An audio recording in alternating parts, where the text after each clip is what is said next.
I first must apologize for my absence. Something has happened recently in my private life that has taken a lot of energy out of me and has left me quite beside myself. I'll be fine, and the people involved, I hope, will be fine as well, but I thank you for your understanding.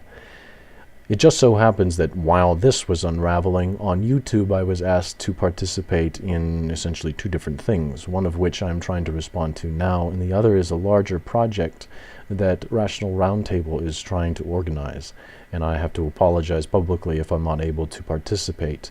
Hopefully I'll be able to do so in some time to come, but it really depends on how things pan out in the local situation going on here.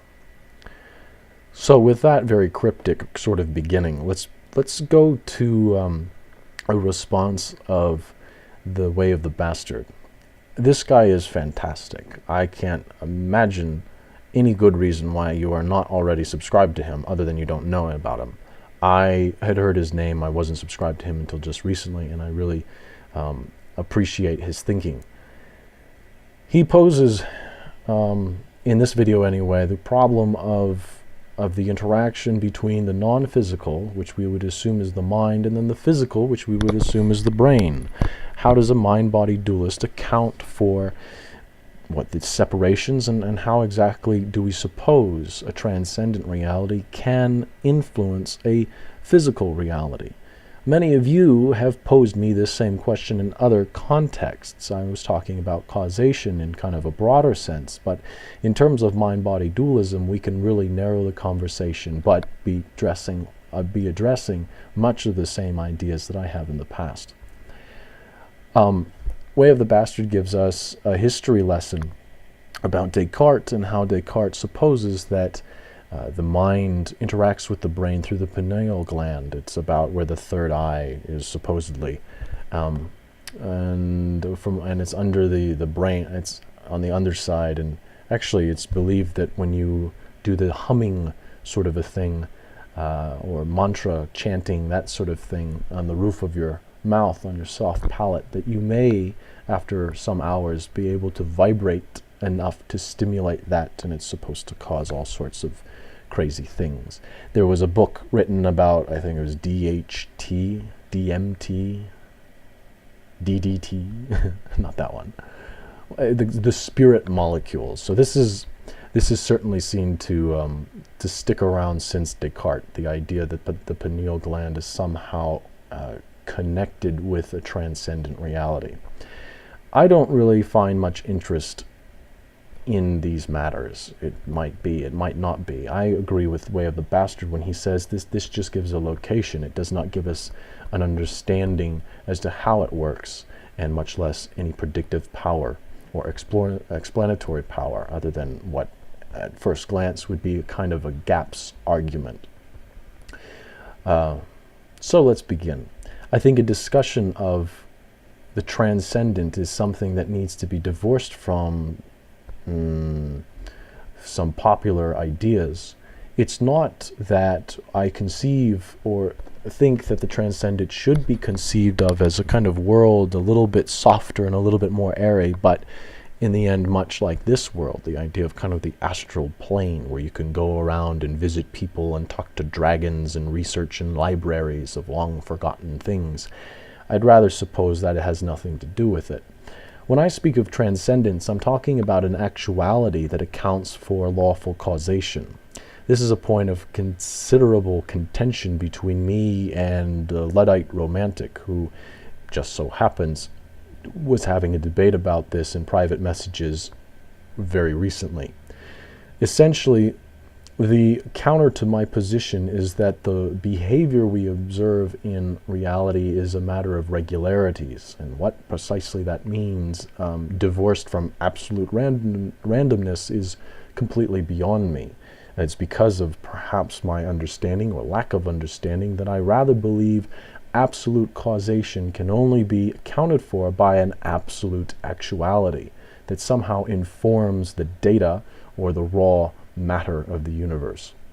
I look at the universe or conceive of the universe very similarly to a computer program, where the program uses bits of information and organizes it in a lawful way, in a programmed way, and that these programs are never expressed directly on screen unless they're told to, but even then they have to be told by something that's not being expressed on screen. I think of these kinds of laws in the program very similar to the laws that account for our causation and what science attempts to track. Moreover, I think it's interesting to note that the Einstein equations take into account even space and time. This is a discussion I had with a viewer, Bayesian something or other, I forget, sorry.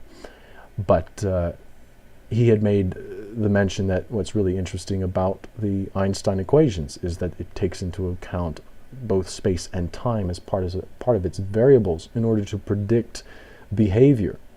Well, when you use space and time, you have nothing left as a backdrop to make this meaningful other than some kind of actuality that informs space and time in a particular way, similar to how a computer program informs bits of information and what displays on the screen, what doesn't, and what numbers and information is stored for later use, and so on. So then a discussion of mind and body can extend from that. When we understand free will, and I guess the downside of this conversation is that it goes in a lot of different directions until we finally answer the question. So I'm not looking to convince anyone, I'm just answering the question. If I was to try to persuade you, I would do this step by step and unpack everything. I'm not doing that here on purpose, just to get to the point. When we consider the free will that I think is important to any mind-body dualists, we are not supposing that a transcendent force zaps a part of our brain that would not otherwise be zapped. It's not like we're able to cast a Dungeons and Dragons magic missile and poke the pineal gland or the cerebral cortex or the hypothalamus or the hippocampus or whatever. Rather, we understand the brain as a completely determined process, one of which is a competition of neurochemicals, that a winner of this competition of neurochemicals will make an illicit behavior. But now something interesting happens.